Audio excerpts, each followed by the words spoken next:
vous êtes hors sol.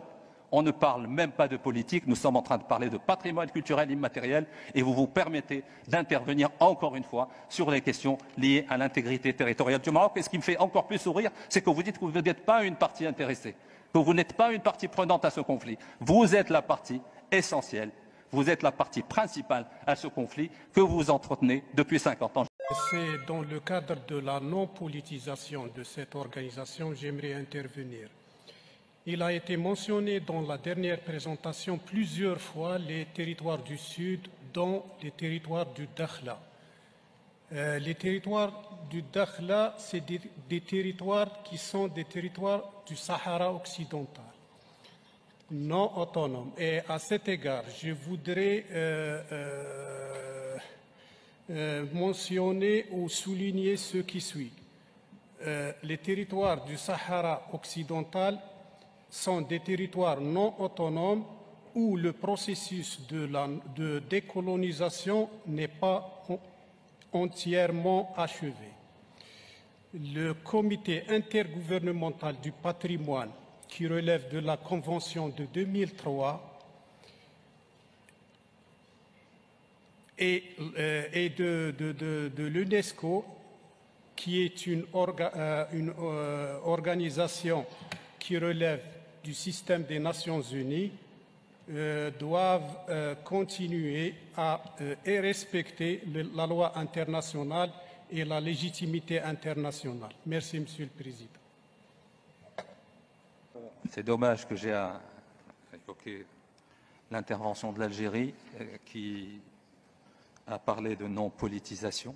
Je ne sais pas qui c'est qui a politisé ce débat, si ce n'est l'Algérie, malheureusement, encore une fois.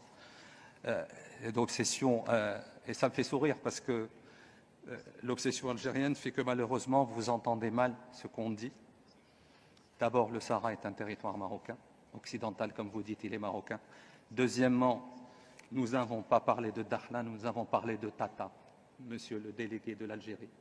Nous n'avons à aucun moment parlé de Dakhla, d'abord. Donc votre obsession vous amène à vous boucher les oreilles, vous n'entendez même plus ce qu'on vous dit. Les deux sites que nous avons évoqués, ce sont Tata et Guelmim. Voilà. Donc, troisièmement, il est étonnant qu'un État qui se dit qu'il n'est pas parti à ce conflit artificiel soit le seul à s'exprimer sur cette question. Encore une fois, la preuve que vous êtes la principale partie, malheureusement, à ce conflit artificiel que vous entretenez depuis 50 ans. Je suis désolé de devoir vous répondre, mais votre folie, obnubilé par le Maroc, par son territoire, par son intégrité territoriale, vous amène à même plus écouter ce qu'on vous dit. On n'a à aucun moment parlé de Dakhla, monsieur. Malheureusement pour vous, à aucun moment. D'abord, et puis Dakhla fait partie intégrante du territoire marocain, que vous le vouliez ou non. Il y a un processus onusien.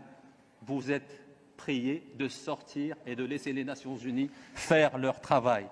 Vous êtes en train de perturber, de manœuvrer depuis 50 ans sur ce dossier, malheureusement, au détriment de l'intégration régionale et du bien des peuples de la région. Je suis désolé de vous le dire, c'est malheureux à dire, mais encore une fois, je suis obligé. Vous êtes hors sol.